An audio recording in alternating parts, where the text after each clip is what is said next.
Well, hello and welcome back to another Blue Yonder video. Today's video is about this, the Daytona 660. So if you're interested in this bike, hang around, I think you'll like it.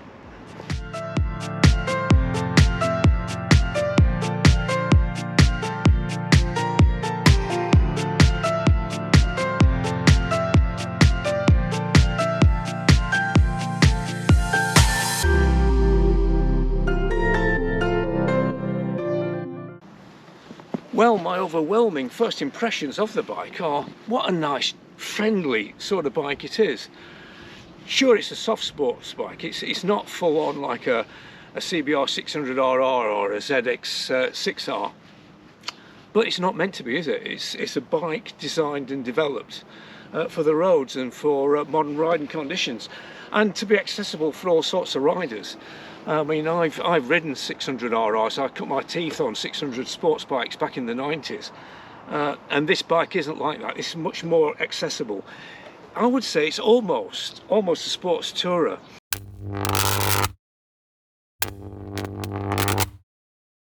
So first of all, apologies for the lack of sound on this footage. We had a camera to mic connection malfunction.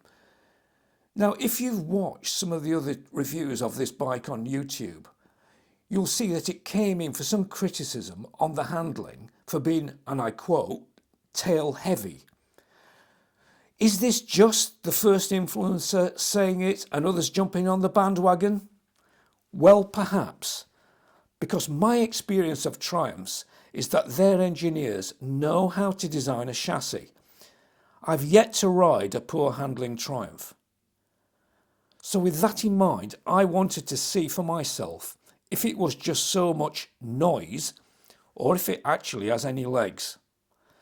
So I'll be looking at how the bike handles from a fast road perspective rather than as a track bike. After all, that's what Triumph are marketing this bike as, a fast road bike. As for the engine induction raw soundtrack, you will just have to take my word for it. It's good, very good. So as we see here in some of the on-bike clips, the bike steers beautifully, very precise, great turning to all the corners. Believe me, there is absolutely nothing wrong with this bike's handling on the road at legal speeds and beyond. The suspension is compliant and controlled, so the fact that the front end is non-adjustable just isn't an issue. The rear shock also felt fine for me at a weight of 72 kilos. So what's the low speed handling like? How does the Daytona ride in the urban environment? Well, there's no hunting or poorly mapped fueling. Again, that's like all the modern Triumphs that I've ridden. It is absolutely faultless. The low speed balance and ease of control are similarly first class. If you see here, filtering, it's an absolute doddle. This in no small part is helped by the slimness of the bike in its general small proportions, and definitely by the low seat height. So for me, the balance and control at low speed is absolutely fantastic. It's a big thumbs up.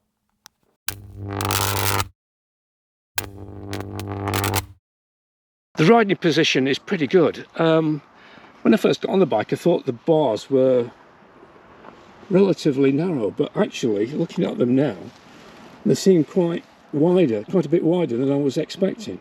The seat is really comfortable. It's nicely shaped, as you can see, and it's quite broad, tapers nicely at the waist. But the cutouts in the tank, they're just perfect for actually gripping with your knees, and it's quite a natural riding position. It works really well. I think the comfort's pretty good. I don't think you would have any problem riding this on a long day ride.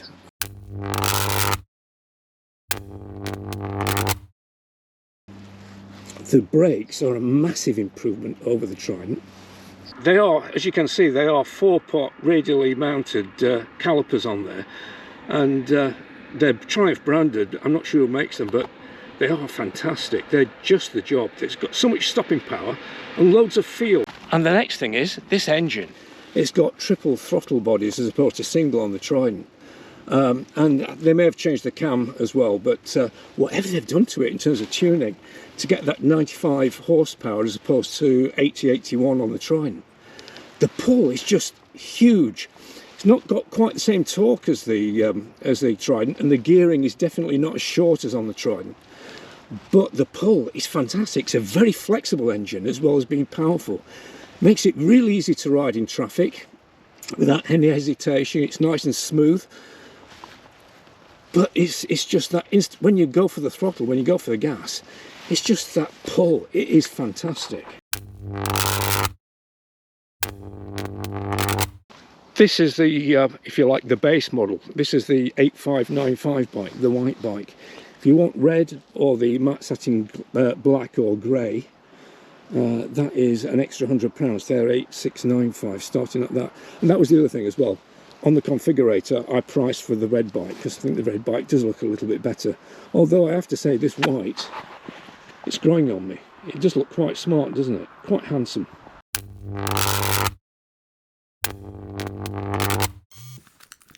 So I suppose the burning question is, who would this bike suit?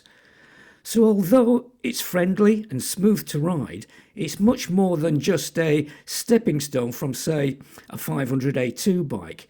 It is in fact a genuine road-focused, soft sports bike. I think shorter riders will appreciate its accessible seat height and low weight. But it will also suit mature, experienced riders looking to downsize, but still want a bike with a bit of fizz. Riders, in other words, such as myself, and probably you too, if my YouTube analytics are correct. I actually thought my sports bike days were behind me, but riding the Daytona 660 with its less extreme ergos and less frantic nature actually says otherwise. It's also got an air of class and sophistication that many riders will appreciate. I also need to say thank you to Webbs of Lincoln for letting me demo their Daytona 660. Webbs are in the centre of Lincoln, and they, as well as being a main agent for Triumph, they're also a main franchise dealer for Yamaha. So if you're interested in those bikes, pop along and have a look. It's a really good showroom. Anyway, what are my concluding thoughts about the Daytona 660? Well, I think Triumph have met their brief. I think they set out to create a soft sports bike that had a broad appeal, tick, an exciting engine, powerful, tick, that met the price point, which it does superbly, 8595 for this particular bike. It's easy to ride. It handles, I think, pretty well, despite the mild criticism from other quarters. I think the bike ticks a lot of boxes. It certainly gets my vote in terms of being a really good soft sports tourer, soft sports bike. Something I would definitely consider. So yeah, I think it's a really good bike, a good effort.